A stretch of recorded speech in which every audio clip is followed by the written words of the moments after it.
You're watching The Breakfast Club.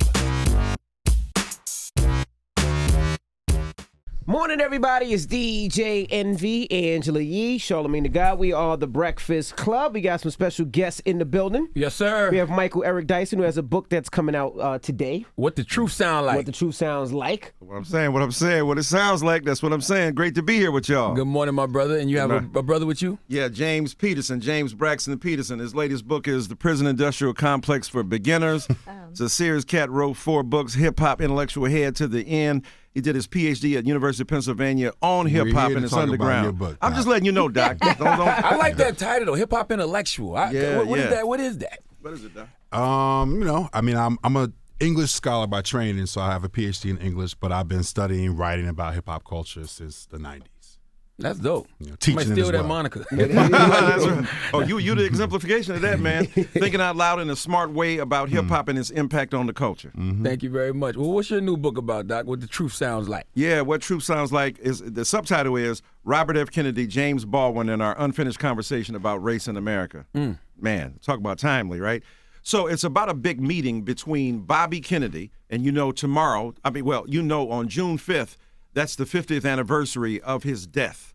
So I wanted to write a book about him, but not taking it like it's his assassination and so on. So I went back and looked at a meeting that has been, to me, understudied. Mm-hmm. It was a big meeting between Bobby Kennedy, who was then the United States Attorney General. Mm-hmm. So he was basically what Jeff Sessions is right now, but with sense and brains. Yes, and humaneness. And humaneness. His humanity was manifest. His brother was president, right, of the United States at that time, Jack Kennedy.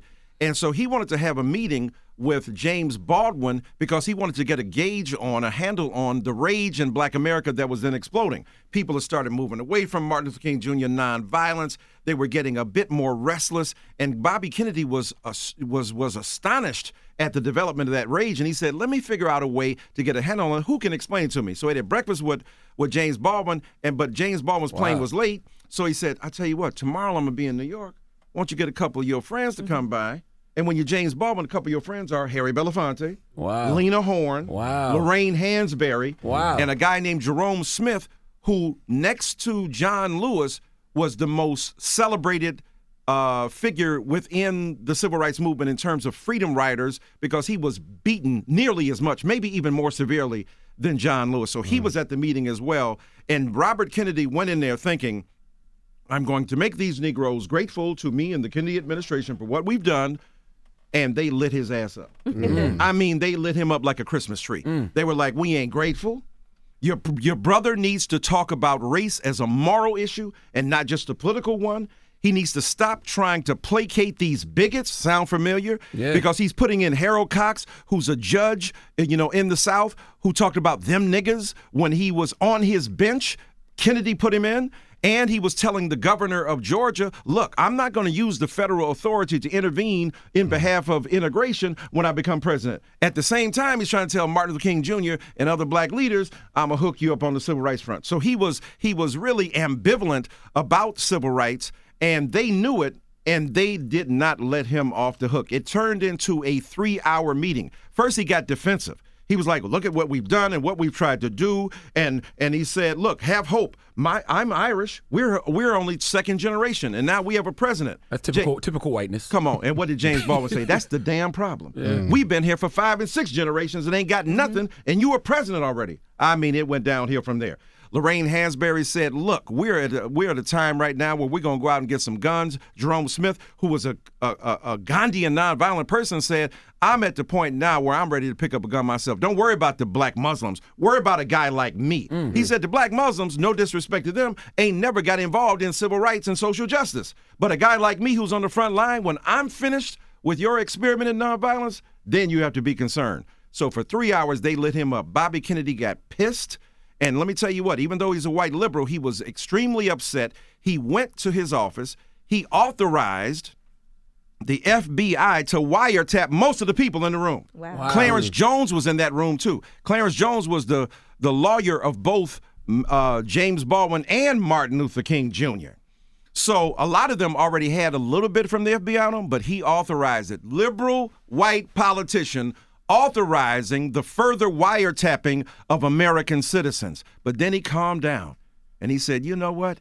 If I was black and born that way, I might be full of rage too. Went to his brother and said, you need to talk about civil rights as a moral issue. Kennedy gave a famous speech, I think in June, talking about it that way. I'm talking about John Kennedy now. Mm-hmm. And for the rest of his life, he was transformed, that is, Bobby Kennedy, into a man who was much more humane, much more sympathetic.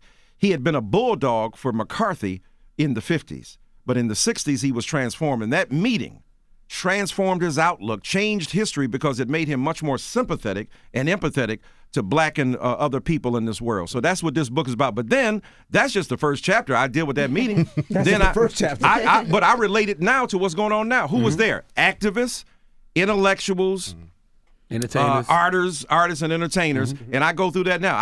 I take it from Harry Belafonte to Jesse Williams to Get Out to Black Panther. I take it intellectually. I take it from James Baldwin beefing with Cleaver to Cornel West beefing with Ta-Nehisi Coates. I take it down now to athletes. I got a chapter on them where Ali was dominant and Baldwin talked about him, to LeBron, to Kaepernick, and to folk who are doing their thing now. So this book tries to bring it up to date and talk about what is going on today as a reflection of what happened back then. So that meeting probably helped shape the Civil Rights Act of 1964.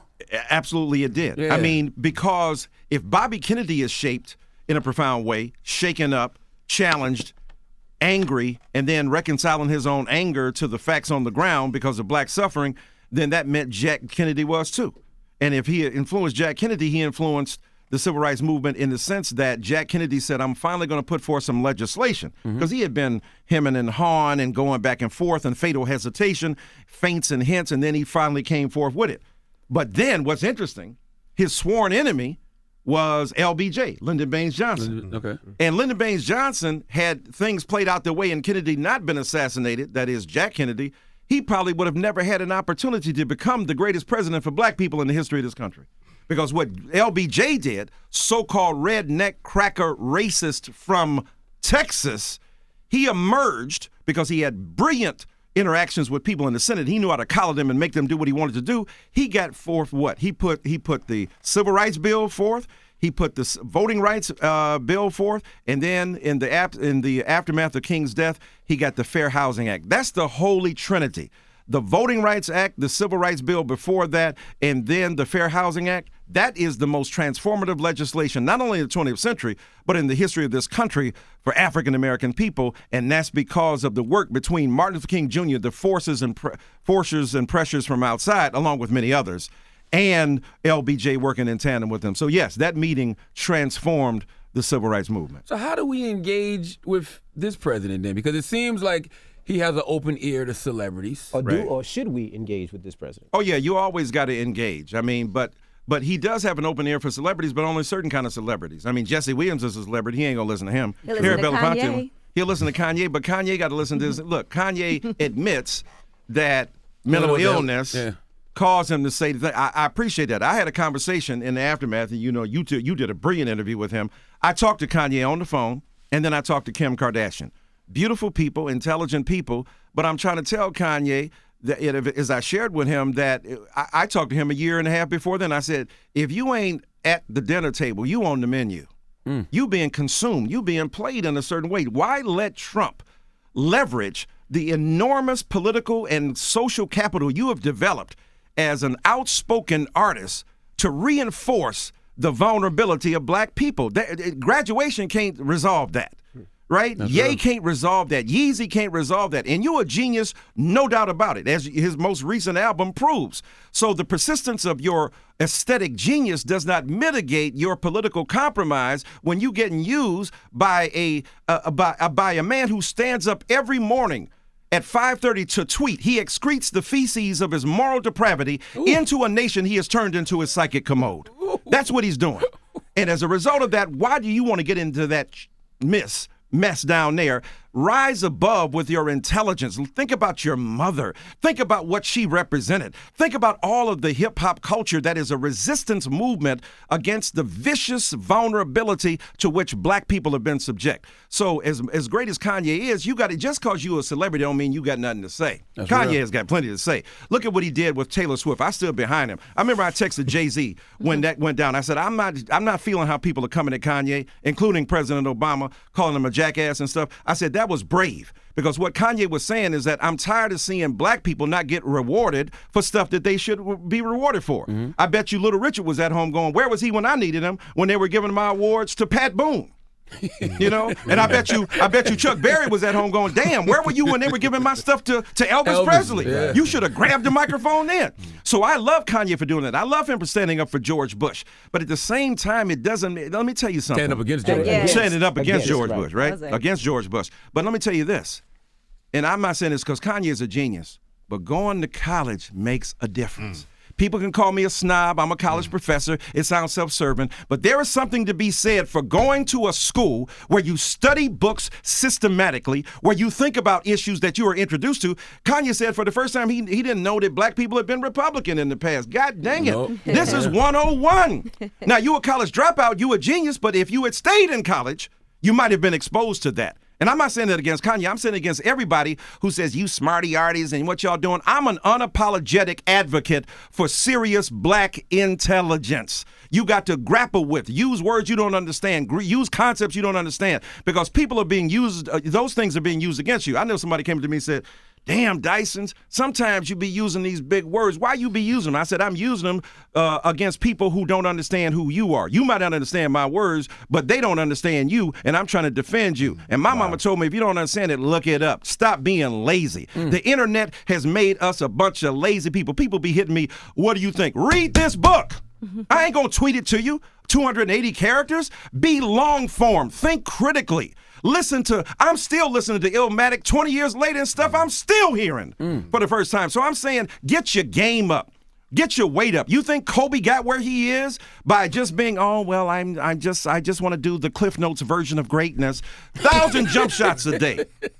What is LeBron doing now? That's damn near unprecedented in the history of this league because it takes discipline. Let's apply that same discipline to the life of the mind. I'm glad you said that because a lot of people now think they don't need college. They think they can graduate from high school and automatically get into business. They don't need the necessary education. There's a big word for that called dumbassedness.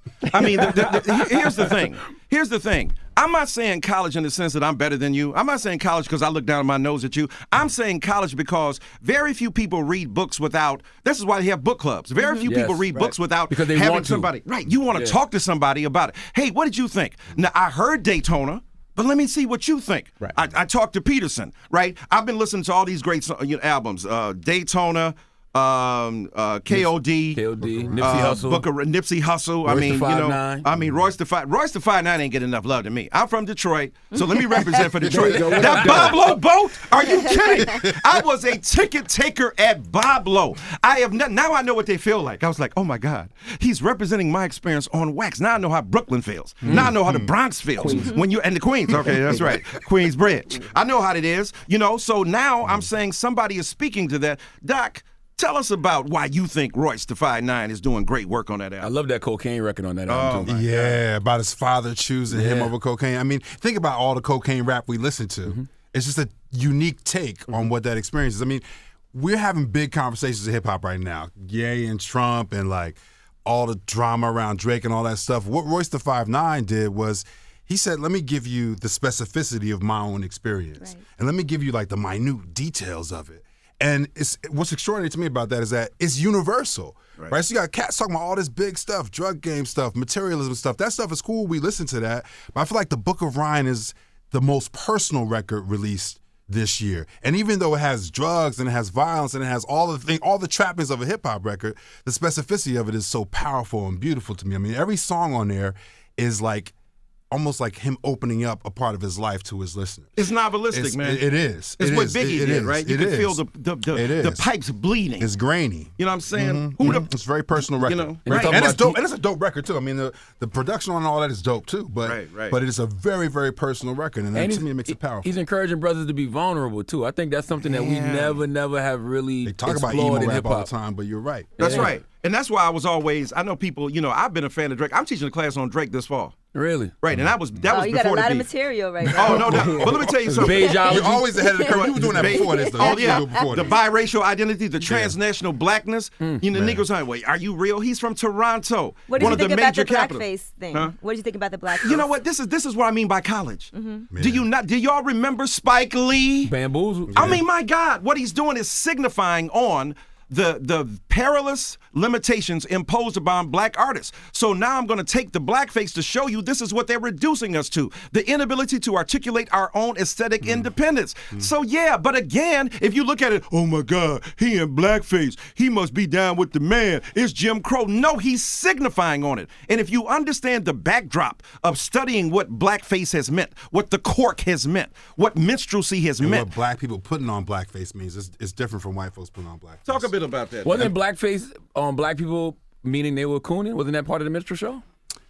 Well, yeah. Of course it was, but I think in its historical context, you know what I mean? Like, for example, we could say a lot of rappers are cooning. 100%. Right. Reinforcing all the Right? negative But stereotypes. there of is black an people. argument that those rappers are trying to make money or trying to make some kind of career. I think you have to make, look, Hattie McDaniel said, look, I made my career being a maid, right? Acting or performing a maid, performing a stereotype. But that was the only lane that was open to me. And I think for some blackface performers, that argument makes some sense. So it has to be in context. That doesn't excuse Drake, but it also doesn't excuse the people who are misinterpreting what Drake was trying to do. They were actually trying to make commentary about the limitations of black performance in the 21st century. And he signified on the way in which it was appropriated by whiteness to reinforce the vulnerability of blackness and to signify that they could appropriate blackness and wear it. But as Greg Tate, the great critic, said, white people want to appropriate everything but the burden. They want everything except the suffering. They want everything except the hardship, right? And so a lot of white rappers out look there. At it, Justin Timberlake. When you look at, Timberlake, you appropriate blackness. But when it comes time to pay the price for that blackness, I ain't no black man, I just play one on TV. So you reach across the aisle to grab Janet Jackson's breast in its resting place. The nipple is exposed. Now, when the black titty was being in service of white society, it was celebrated. Ain't nobody had a problem with the exposed black breast when it was nurturing white civilization, when young kids were being suckled at the breasts of black women. But when the titty got a union, and when it went to work for itself, and when she asserted that I will use my breast to the degree that I want to as a feminist agent of my own destiny, all of a sudden it's a problem. You got institutionalized hoochies on the sideline called cheerleaders. You got Viagra commercials in the Super Bowl, but you mad at the black breast being exposed. So Justin Timberlake allowed her to go under the bus, never paid due recompense for that sin, and brought sexy back, and Janet Jackson barely is making it back 20 years later. Pass That's the goddamn stakes. complexion plate around, please. Lord have right. mercy. I'm Please just pass the We goddamn gotta complexion go plate. do some TV. No, No, man, I'm no. here. Oh, I so ain't let's going say we gotta nowhere. leave. I ain't going nowhere. I would like for y'all to expound a little bit more on the blackface thing, because I just think a lot of people don't know what it is, and I think it was out of context. We saw the picture. You got to explain that when you're a black All man. right, well, wait, Explain so it. just very quick abbreviated history lesson. I mean, blackface performance is the original pop cultural performance in America. Right, so literally the whole enterprise of popular performance in America is predicated and historicized through blackface. Right. Obviously, white folks put on blackface to sort of reify Jim Crow stereotypes, so it was a way that popular entertainment reinscribed the racial order of America. Black folks also did it in the same interest, but also in their own interest to try to survive and try to sort of navigate some of those things. There's no excuse, really, for anybody wearing blackface as a form of like a Halloween costume or as a form of trying to denigrate black folks in the 21st century. But if you think about Bamboozle, and I know Bamboozle is kind of an old reference, but folks should go 2000? see that. Folks should go see that to understand what was possibly being attempted in the Drake ad. And he said, when Drake explained it, he said that. I'm trying to signify on the limits imposed arbitrarily against black artistry and the degree to which we have to be deferential to an inferior whiteness in order to make a living. That's what blackface was about. It was both an acknowledgement of limit and a protest against them at the same time. I agree with that. My only critique was we haven't heard Drake really stand up for black issues since he's been on. So why did he care about black issues so much in 2007? But we haven't really heard him stand up for them since he's been on. Well, that's a legitimate critique, and I'm sure Drake can engage that himself. But I think the expression of his own artistic difference. Here he is, a biracial boy from Toronto and in Memphis, already being challenged from the very beginning whether he's black enough or not. So forget representing black issues. His own black issue is, can I be recognized? Listen to his music when he says, oh my God, one of my white friends just said the N-word. And if somebody hears that, he said nigga. And if somebody hears that, what's going to be the consequences? That's a different perspective than Tupac. So what he's bringing to us is an understanding of biracial identity and the ways in which biracialism has both compromised, to some people, the authenticity and integrity of blackness, and on the other hand, that's right. And are you gonna love me now? That's what blackness is asking. Are you 50 Cent? Are you gonna love me now? 21 questions, not only for his woman standing by him and riding or die, but for a black person, whether or not they can stand up and be black because they're biracial. So he's dealing with that. He's dealing with transnational blackness. He's dealing with authentic diasporic blackness. That means blackness beyond the fact of New York. New York is cold, but it ain't Chicago. Chicago's cold, but it ain't Detroit. Detroit is cold, but it ain't Bahia. Bahia's cold, but it ain't Cuba. Cuba's cold, but it ain't, and on and on and on. Right. So he's coming from an international perspective of blackness, being challenged by the fact that you're Jewish and black. Does that mean that you're really black? So Drake, by virtue of his very, very being, evinces arguments, conversations that need to be had that are going on. Again, if you come to a college room, again, you would have some understanding and context for blackface. Again, you say it ain't explained. LeBron James ain't explaining what he's doing.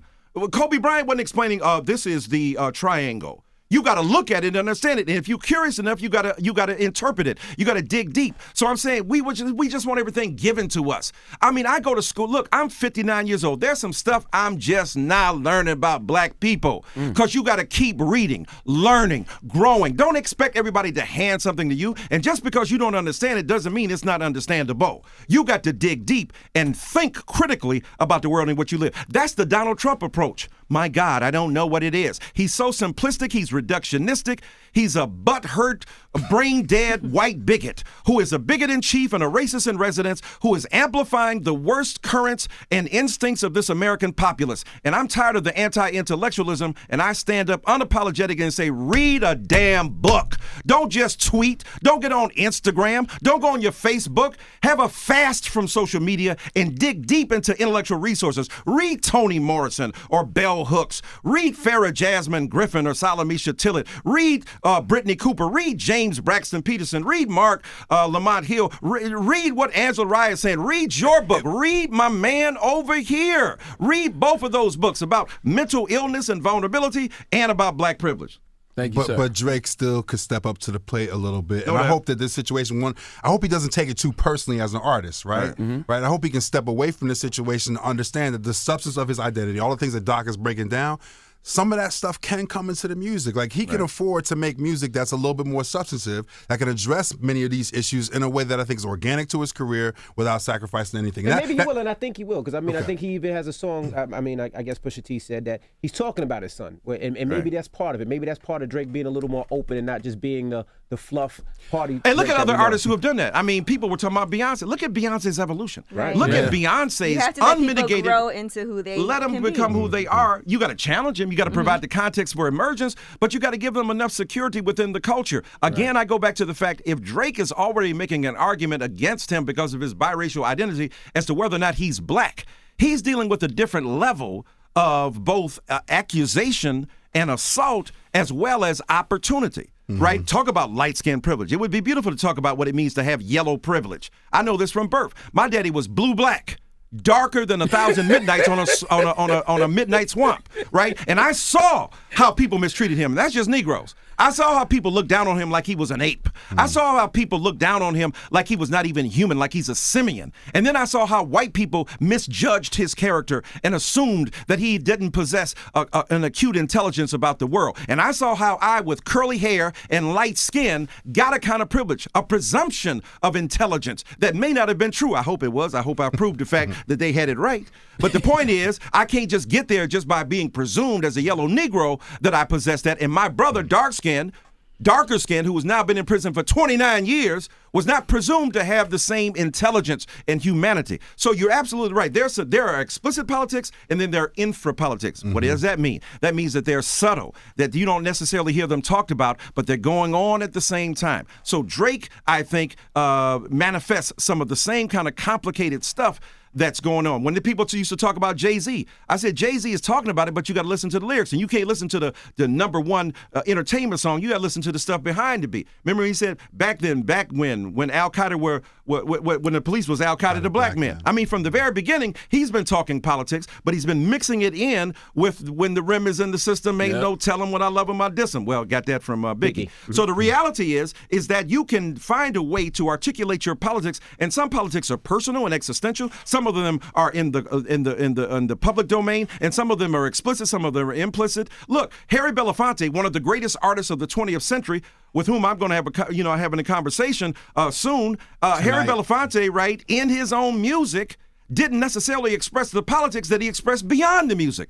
Because Paul Robeson told him, use your song to get the people to listen to you. And if the people listen to you, then you got a political message to deliver. Maybe this is now the evolution of Drake so that he can deliver some of those songs that he certainly knows the history of. I think any of those entertainers, when they get invited to a seat at the table, they need to ask for a +1 and bring brothers like yourself. Man, I bring Farrakhan. I bring somebody that knows what the hell they talking about. But see, now you raised something there that's a pet peeve of mine. You're so right. I've been out in this game of hip-hop. Look, I was doing it when Negroes were catching L's in the academy for doing it. I was a pioneer of that, right, in the 80s, right, because I said I'm bringing hip-hop in. My first published essay when I was a graduate student was Rap, Race, and Reality, right, 1986, right? I was writing about this stuff early on. And what's disappointing to me, you meet, all the awards they give out, not just to me, but all other hip-hop intellectuals who are thinking critically about the world in which we live. There's such a disconnect. I've had the good fortune of Jay-Z as my friend, Drake as my friend, of Scarface as my friend, and Bun B. I mean, go on and on and on. So I've interacted with these people. But we've got to close the chasm and the gap between the people who do the kind of intellectual stuff on the front line, like Jay, like Nas, like Biggie, and so on. And we got to close the gap between people who think about it critically. And they could defend you better. They could give you better arguments to defend yourself. They could teach you to be self-critical about your art, about the vicious misogyny, the homosexual tendencies that are looked upon in a homophobic way. And they could tell you about how complicated this is and blackness is much more expansive and so on. If we had that open conversation of +1, forget going to the table, bring them to your table at dinner. Think about your art. Think about how they could help you project your platform in such a substantive and insightful way. You know what I wanted to ask you about? What was your opinion on the commissioner telling the athletes that if they do kneel, they'll get fined? That's ridiculous. First of all, it may be illegal. It not only illegal, right? As Jesse Jackson said, you can't go to Freedom School on Pharaoh scholarship.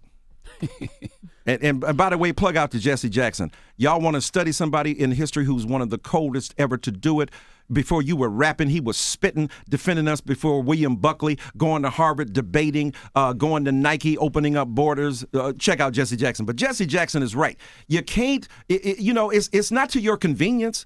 Muhammad Ali didn't have a convenient path. Jim Brown, when he was out there, didn't have a convenient path. Lou Alcindor, who became Kareem Abdul-Jabbar, didn't have a convenient path.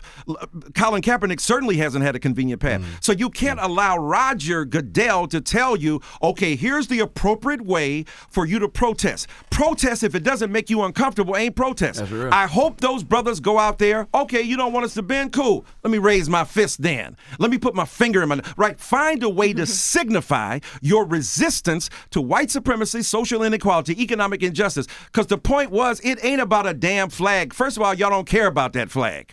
Right? You don't care. Was it on your Instagram that said if they care so much about the flag, why they burning crosses?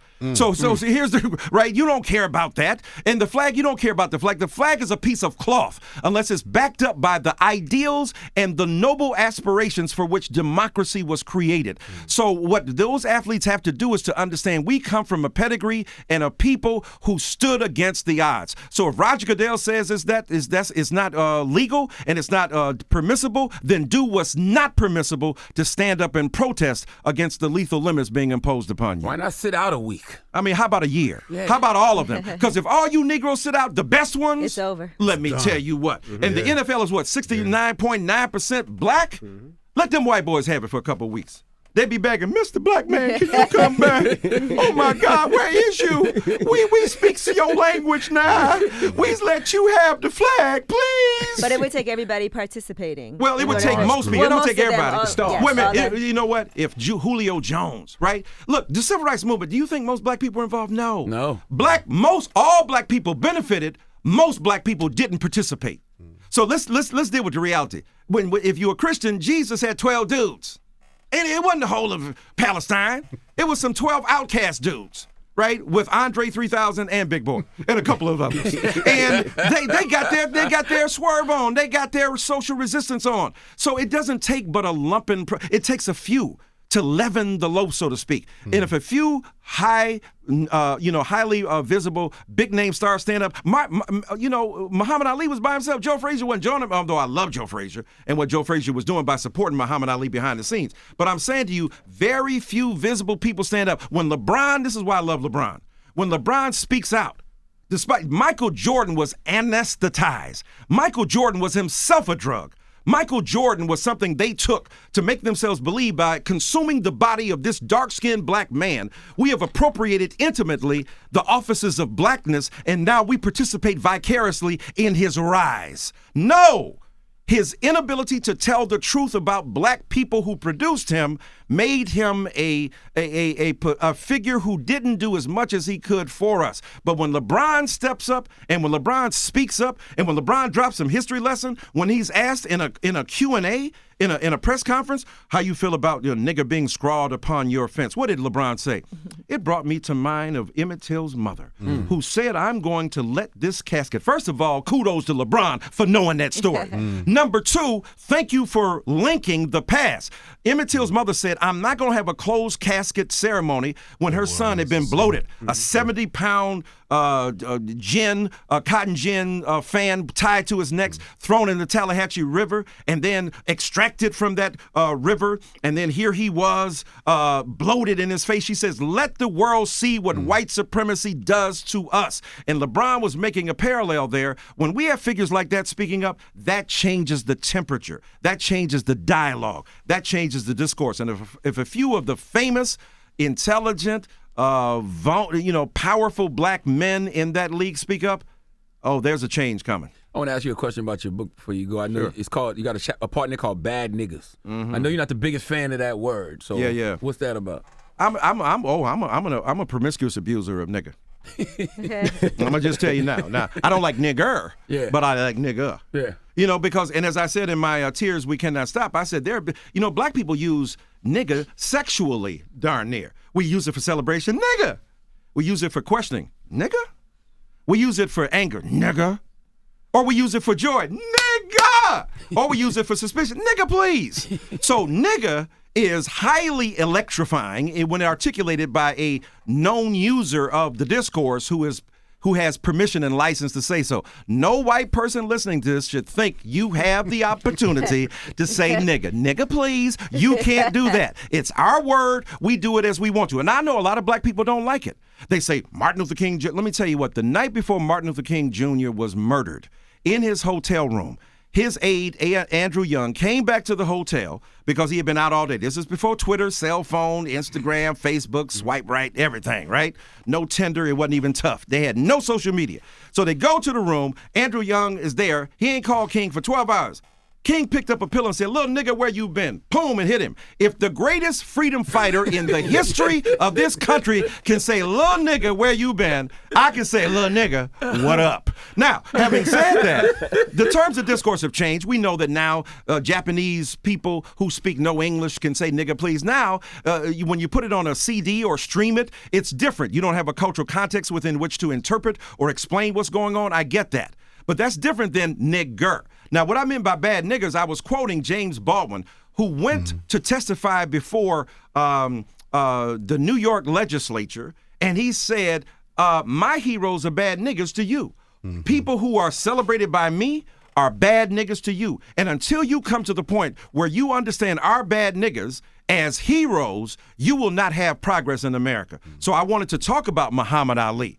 I wanted to talk about what he represented and how he was a bad nigga to them, and how Colin Kaepernick is certainly a bad nigga right now, or LeBron James is certainly a bad nigga right now, or any black athlete or entertainer who dares to stand up and speak out against the vicious swirl of white supremacy in this culture is seen as a bad nigga. So I wanted to celebrate them, to talk about their achievements, and to speak about what things they could do to make certain that there's racial progress in America today. Michael Eric Dyson, man. Michael Eric Dyson is what truth sounds like. Let me hold his book man, up one thank time. you, sir. Read the first line from the book. Go get his Read book, the first, man. Read the first line from that book. Just let me read the What first truth line. sounds like. The first line. Just read the opening line.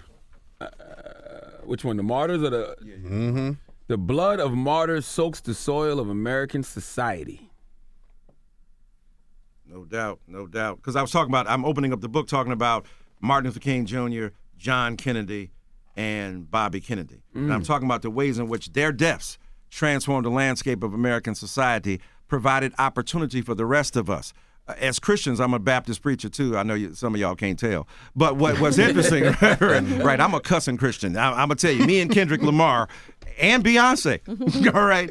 But the thing is that those of us who are Christians look at the sacrifice of Jesus on the cross and see what that death meant. And I'm suggesting that the death of these three men in the 1960s transformed the landscape of American society. There will be no celebration without suffering. There can be no joy without sorrow. And there can be no redemption without the persecution that comes before it. And so it's a good reminder. I mean, I'm sure you get it too. I'm sure all of y'all get it. I get death threats. I debated Jordan Peterson over in Toronto. The so-called right-wing bigots, the bigotocracy, went crazy on me, go ham on me, call me out my name, nigga. I'm to the point now, just call me Dr. Nigga. If you're going to call me nigga, call me Professor Nigga, right? And then they accuse me. I got people at Georgetown and they write, my daughter is there, and you're just trying to warp the minds of the young people. Yeah, I am. I'm trying to warp and rewarp them from what you done to warp them in the first place. So I challenge my students. I challenge them to challenge me. I challenge them to challenge us. And you know what's amazing to me? In the classroom, the right wing says, oh, you're a bunch of snowflakes. You whine all the time. You ain't seen nobody whine or be a snowflake until Roseanne goes down. Then she whining and complaining. And white men who run stuff are bitching, kvetching, and bellyaching about having no power. You're the biggest snowflakes in the world. There's so much whine and so many disgruntled, resentful white men, you can open up a vineyard. I mean, that's the reality of the whining that's going on. So I'm saying in this book, let's open our minds, deal seriously with the issue of race, class, culture, sexuality, and then find a way where we can join together to do what Bobby Kennedy and James Baldwin and Harry Belafonte and Lorraine Hansberry and Lena Horne did. Tell the truth, be honest about race, come across our divides, talk to each other, and then figure out a way to make America great for the first time. All right. Go get what truth sounds like right now. Michael Eric Dyson, thank you for joining us. Also, James Peterson, thank you, brother. Thanks, bro. Thank you. And it's No the Breakfast doubt. Club. Good morning.